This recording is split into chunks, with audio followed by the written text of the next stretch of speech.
Hello guys, कैसे हैं।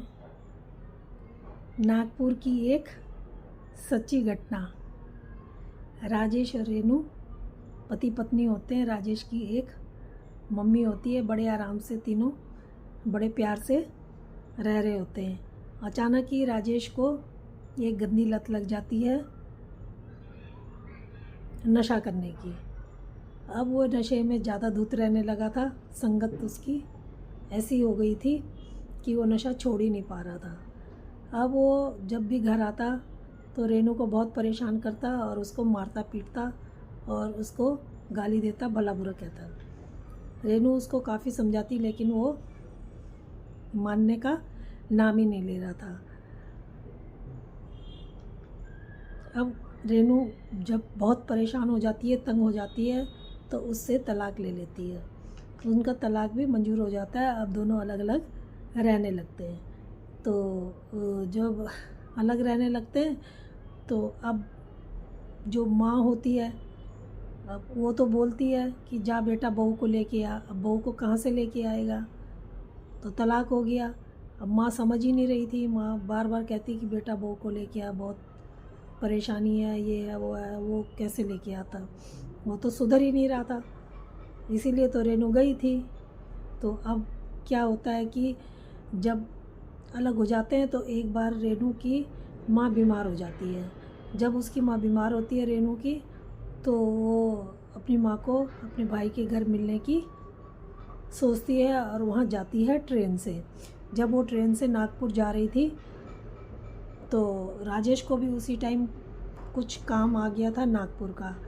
तो वो भी नागपुर जा रहा था ट्रेन से, उसी ट्रेन से। तो दोनों एक ही ट्रेन में थे और एक ही डब्बे में एक ही जगह पर थे। अब राजेश ऊपर की सीट में था और वो रेनू जो थी नीचे की सीट में थी। अब वो नीचे की सीट में थी तो उसकी नज़र जब रेनू में पड़ती है, वो नीचे आता है और जो उसके बगल में लड़का होता है बैठा हुआ, उसको कहता है कि तू ऊपर चला जा भाई और मैं तेरी जगह पे बैठ जाता हूँ। तो उन्होंने सीट चेंज के लिए लड़का भी मान जाता है। फिर जब रेनू उधर को मुंह घुमाती है, राजेश को देख के एकदम चौंक जाती है। तो फिर राजेश उसको कहता है रेनू को कि भाई क्या बात है, कमज़ोर कैसे हो गई हो और परेशान लग रही हो। वो कहती है नहीं कोई परेशानी नहीं है, सब ठीक है।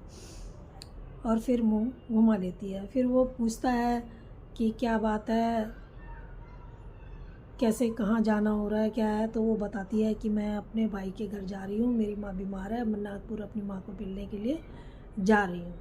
तो वो कहता है मैं भी वहीं जा रहा था। तो वो दोनों वहीं जा रहे थे। अब वो कहता है कि मुझे कुछ काम था इसलिए मैं जा रहा था। वो उससे रेनू से पूछता है कि तुमने वापस कब जाना है। तो वो कहती है कि मुझे वापस कल ही जाना है। तो अब उसको तो काम था, उसको वहाँ रहना था, पर वो भी सोचता है मैं भी कल ही वापस आ जाऊँ।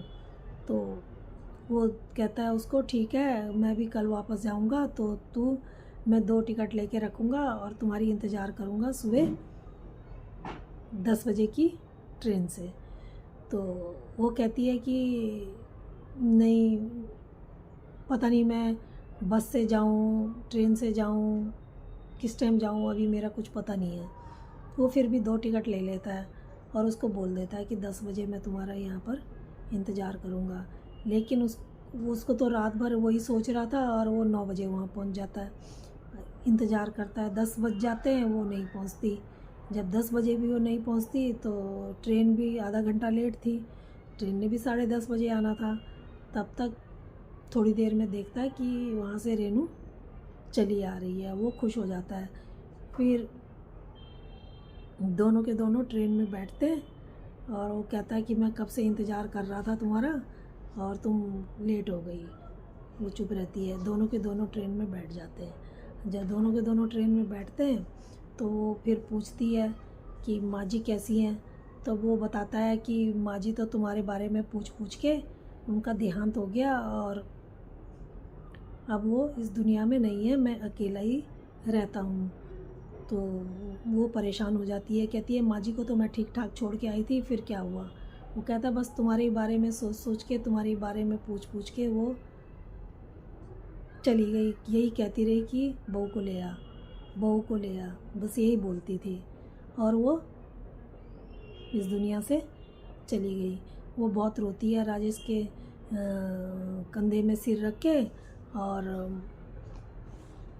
कहती है कि तुम्हारे कारण ये सब हुआ और अगर तुम ठीक होते, तुम कहना तरीके से चलते तो आज हमारा 10 साल का बेटा हो गया होता, जो तुम्हारे ही गलतियों के कारण से ख़त्म हो गया था, तो पैदा भी नहीं हो पाया। आज वो 10 साल का होता तो, और माँ जी भी आज इस दुनिया में होती और हमारी गृहस्थी भी अच्छे से चल रही होती। तुमने सब बिगाड़ दिया।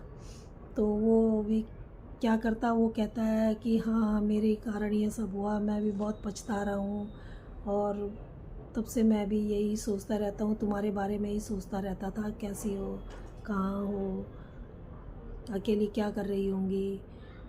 तो अब दोनों साथ चलते हैं तो वो आगे जाके बोलता है कि जब स्टॉप आता है वो कहता है कि तुम्हारा स्टेशन आ गया। वो चुप रहती है, उसने तो सोच लिया था साथ रहने का क्योंकि रेनू ने, वो कहता है तुम्हारा स्टॉप आ गया उतरो, तो वो कहती है नहीं मैं अब तुम्हारे ही साथ रहूँगी और उसके कंधे में सिर रख के रोने लगती है।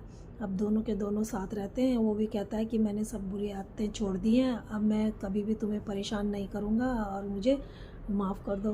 तो दोस्तों तुम्हें ये कहानी कैसी लगी? अगर अच्छी लगी हो तो प्लीज़ लाइक और सब्सक्राइब कर देना जरूर। धन्यवाद।